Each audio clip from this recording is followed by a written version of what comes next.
Inflation is going to end everything. Is it just me, or does it feel like inflation is completely out of control and no one in power cares? Everything from rent to groceries is skyrocketing, and wages are just standing still.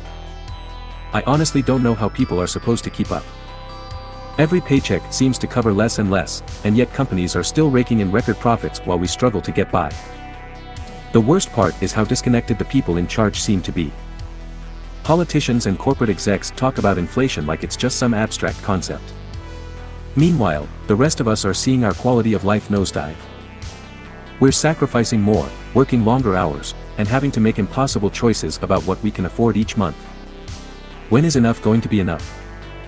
How much more can people take before the whole system collapses under its own weight? It just feels unsustainable. You can't keep bleeding people dry and expect society to keep functioning. But somehow, the people at the top keep doubling down, pretending everything's fine, or worse, blaming the working class for wanting too much.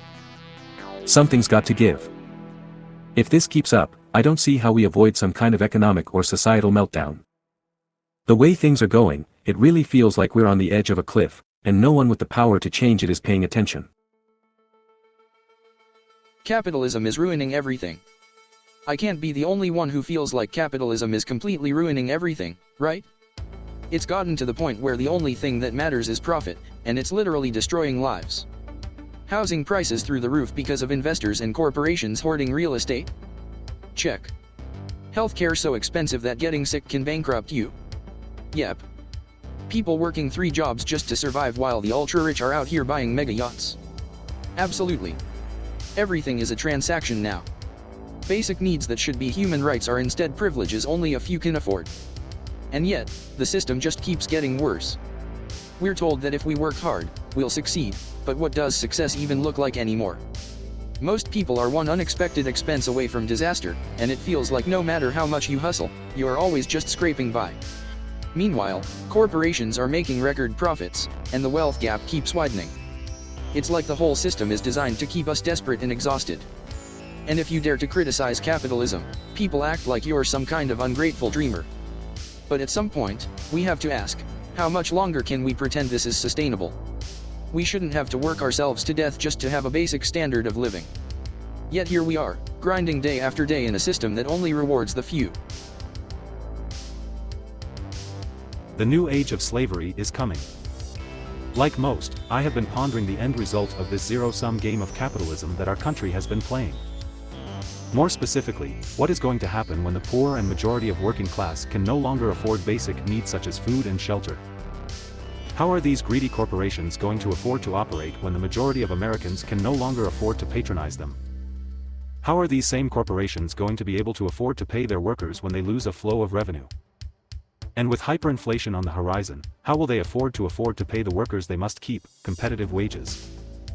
And with the mass deportation of migrant workers and undocumented workers that's coming, who's going to do those difficult jobs they have been doing, as cheaply as them? We can't bring manufacturing back to the US and afford to pay inflationary wages while keeping the cost of products low enough for consumers. How in the FUCK is our economy and way of life going to survive? Granted, Trump is the dumbest person on the planet and has no clue how anything works, including basic economics, foreign policy, and trade. But, the large conglomerates who support him are full of smart people who don't know how these things work. So how/why are they dying on this hill for Trump? They know that a few extra basis points being shaved of their effective tax rates aren't worth the very blatant and obvious recession/depression that lurks from his tariffs.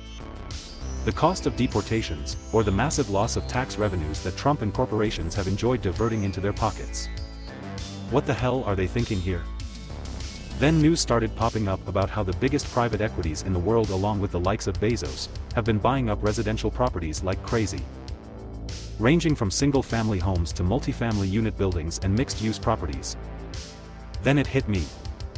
Currently, our system runs on the incentive of health benefits being offered in order to attract a labor force.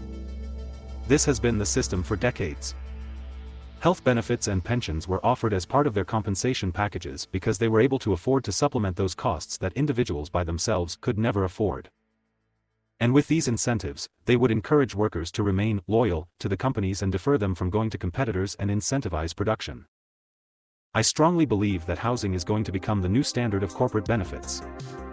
XYZ Corp is going to offer free or subsidized housing in exchange for labor and lower wages. And while XYZ Corp gets away with paying low wages, they will essentially have those workers by the short and curlies, because if they want to leave their job, they will either have to move, or to circumvent local eviction laws, they will no longer be obligated to subsidize the market rent and will be within their rights to charge full market rent costs, which will of course be insanely unaffordable, and they will have to move out anyway. It's not as if a competing company will be able to control that subsidy due to ownership, and they won't be able to afford that subsidy either, even if they did so in the form increased salary, to cover the cost. So unless a competing company has their own housing incentives, either through mass leases from BlackRock, or of their own equity, they won't be able to afford to compete for that labor despite the very low wages that they will be receiving. This will be the new form of slavery for skilled workers and tradesmen. But what about those unskilled workers who work in agriculture or general porters/laborers? All those jobs carried out by migrants and undocumented people for low wages, which in turn keeps the cost of the products low and affordable as well. Who's going to do that work now that everyone has been deported? Simple.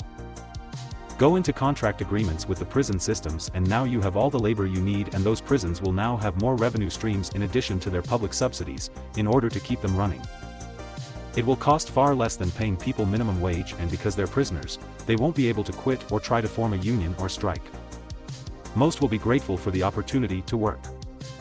This will mitigate dangerous prison violence, save them from the monotony of boredom, and like most prison workers nowadays, they will still be able to earn some compensation for their commissaries. Again, will all be much cheaper than paying minimum wage to people who will likely quit after a day of busting their asses in the hot sun, picking produce or digging ditches, or in some cases, which is happening currently, fighting wildfires. This is why the GOP plans to do away with the Department of Education. It's no secret that the uneducated are the ones who mostly enter the prison system and stay in that rotating door for life. So they will have more control over which areas and demographics they want to see fail and in prison, once the DOE is gone for good. And compound this with the fact that Trump and the GOP has thousands of federal judges in place all over the country, including the SCOTUS and pretty soon the entire DOJ. There will be nothing to stop private prisons from greasing the palms of judges for local municipalities to just hand out long prison/jail sentences to people who will wind up in these prisons that need more workers. There will even be a huge jump in juvenile convictions for kids ages 15 to 17 who will be able to work part-time hours, or longer if they're in red states that rolled back child labor restrictions. Sarah Huckabee Sanders did this as governor of Arkansas, and more will follow suit. I have no evidence and this is purely conjecture, but from what I've been seeing, it doesn't seem far-fetched at all. I'm really curious what others' thoughts and feelings are on this. I'm encouraging dialogue of opinions based on facts, and not a debate on the facts themselves. Growing up in a house with two lawyers, I learned a long time ago, never argue facts, only opinions, or else you're just wasting your time. Work really is just modern slavery. I'm honestly convinced that the way we work today is just slavery in a fancier disguise. Think about it, we spend most of our lives grinding away for a paycheck that barely covers our living expenses, if that. We're expected to sacrifice our time, health, and even relationships. Also, some CEO can add another zero to their bank account. We're told we have freedom because we can choose our jobs, but what kind of choice is that when every option still means selling most of your waking hours to survive? If we stop working, we risk homelessness, debt, and losing everything. The illusion of freedom doesn't change the fact that most of us are trapped in a system where our labor is exploited for someone else's gain. And then there's the guilt.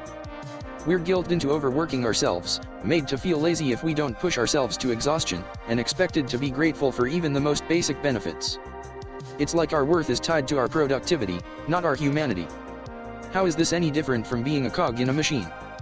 The more I think about it, the more I realize, this system isn't built for us. It's built to keep us in line, working endlessly for people who couldn't care less about our well-being.